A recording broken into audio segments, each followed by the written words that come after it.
Hi friends, आज हम जानेंगे एग्रीगेट इम्पैक्ट वैल्यू टेस्ट के बारे में। इस टेस्ट के बारे में पूरे जानने के लिए वीडियो के लास्ट तक बने रहें। As per Indian standard 2386 part 4 हम टेस्ट के बारे में जानते हैं। ये अभी स्क्रीन पर आपको दिख रही है। ये हमारी AIV machine, aggregate impact value को शॉर्ट फॉर्म में AIV बोलते हैं। ये हमारे सामने आपको स्क्रीन पर दिख रही है AIV मशीन, जिसकी पार्ट्स एक एक करके दिया हुआ है। Handle, pedestal, screw, hammer, 2 jack के सहारे इसको अप करके लिफ्ट डायरेक्ट एक पिन के सहारे छोड़ते हैं, जो हैमर का इम्पैक्ट शो करता है। इस पूरी मशीन का जो हमारा AIV मशीन दिख रही है, इस पूरी मशीन का विथ मेटल बेस पूरा जो इसका वेट है वो हमारा 45 kg से 60 kg यानी 60 kg तक होना चाहिए।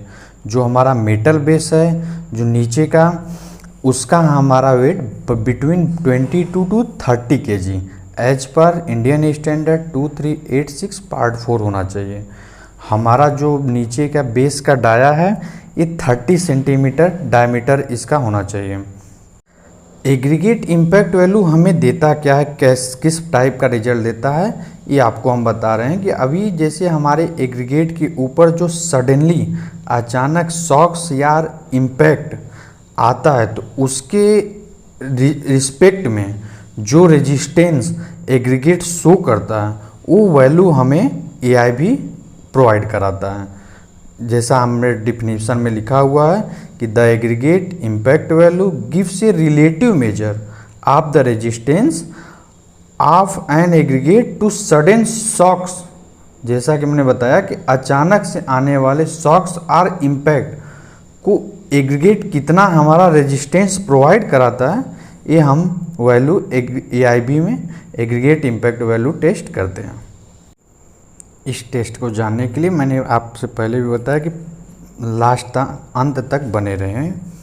अब हम सैंपल प्रिपरेशन, इसका सैंपल कैसे तैयार करते हैं टेस्ट के लिए। सैंपल हमारा ओवन ड्राई होना चाहिए। ओवन में हमारा टेम्परेचर 100 से 110 डिग्री सेंटीग्रेड तक पूरी तरह से इसे ड्राई होना चाहिए। सैंपल को हम ड्राई सैंपल को लेके 12.5 mm इंडियन स्टैंडर्ड सीप से पास कराएंगे और 10 mm Indian standard passing Indian standard सीप से रिटेन होना चाहिए हमारा सैंपल वेट। ये रहेगा, एक बार फिर से सुन लीजिए, हमारा सैंपल ड्राई होना चाहिए, 12.5 mm IS सीप से पासिंग और 10 mm IS सीप्स का रिटेन सैंपल होना चाहिए। अब हम सैंपल को, ये हमारा मेजरिंग कप है, मेजरिंग सिलेंडर कप, जिसका डायमेंशंस हमें डाया 75 mm इनर डाया और डेप्थ 50 mm होना चाहिए। जिस रॉड की एक रॉड है जिसकी सहायता से हम टैंपिंग कर रहे हैं, इसका स्ट्रेट मेटल रॉड है जिसका डाया 10 mm और स्ट्रेट एज जो लॉन्ग साइड है 230 mm होना चाहिए। अब इसको हम मटेरियल को 3 लेयर में, 3 लेयर या 3 परत में भर के प्रत्येक लेयर या प्रत्येक परत में 25 बार टैंपिंग करते हैं इस टैंपिंग रॉड की सहायता से। ये हम टैंपिंग करते जा रहे हैं।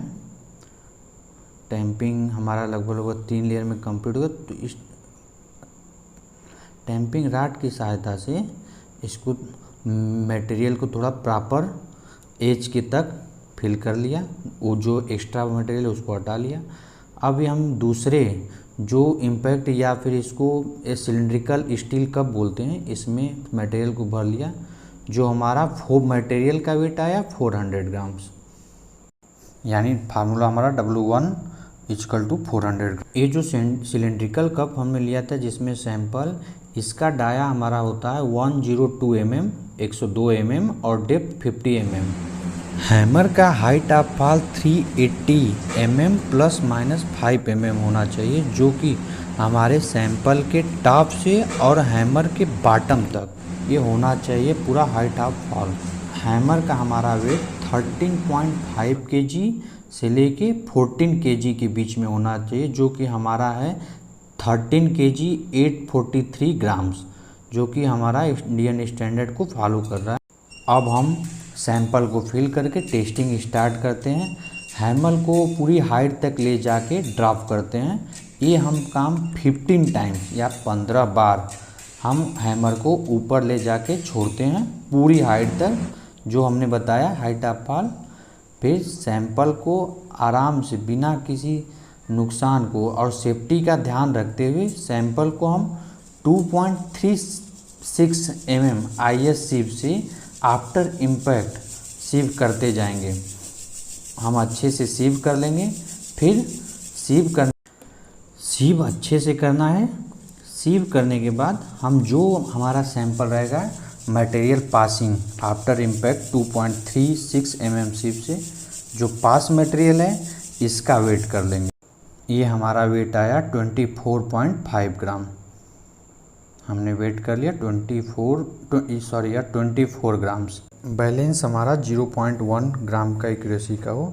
अब हमने सारा टेस्ट हो गया, इसका रिजल्ट देखते हैं। ड्राई सैंपल वेट हमारा जो कि इम्पैक्ट टेस्ट के पहले था 400 ग्राम्स, वीडियो में है, रिवर्स चेक कर सकते हो आप। सेकेंड आफ्टर टेस्ट हमने फ्रैक्शन पासिंग किया 2.36 mm IS सीव से, जो हमारा पासिंग मटेरियल है 24 ग्राम। इसको हमने कैलकुलेट किया AIV W2 divided by W1। W2 बताया ही सामने दिख रहा है आपको फ्रिक्शन ये स्क्रीन पे। W2 divided by W1 into 100 percentage of AIV निकल आएगा। 24 डिवाइडेड बाई 400 इंटू 100 हमारा AIV वैल्यू आया 6%। हमारे इस एग्रीगेट का, जिस एग्रीगेट का हमने टेस्ट स्टार्ट किया था उस एग्रीगेट का हमारा AIV वैल्यू 6% आया है। अब हम लिमिट जानते हैं और इसके कुछ टेस्ट को कन्फर्मेशन करने के लिए जो लिमिट है वो कंफर्म करते हैं। कंक्रीट के लिए हमारा AIV का जो AIV वैल्यू है कंक्रीट के लिए हमारा 45% से ज़्यादा नहीं होना चाहिए। यदि हाई परफॉर्मेंस कंक्रीट या हाई ग्रेड कंक्रीट है तो 22% 23% से ज़्यादा हमारा AIV वैल्यू नहीं होना चाहिए। GSB के लिए हमारा 40%, DBM के लिए हमारा 27% और WMM के लिए हमारा 30% AIV वैल्यू होना चाहिए।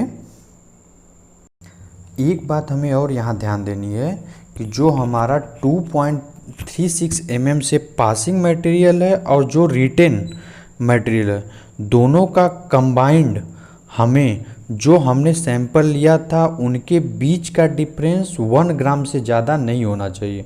हमने सैंपल वहाँ लिया था, स्टार्टिंग में सैंपल का वेट 400 ग्राम लिया था और ये हमारा जो आपको स्क्रीन में दिख रहा है वीडियो में, ये हमारा सैंपल वेट है आफ्टर इम्पैक्ट 2.36 से पासिंग और रिटेन दोनों का कंबाइंड योग जो कि 399.5 ग्राम है और हमारा सैंपल वेट 399 अभी शो कर रहा है। हमारा सैंपल वेट था 400 ग्राम। हमारा डिफरेंस 1 ग्राम से ज़्यादा नहीं है। हमारा टेस्ट सही है।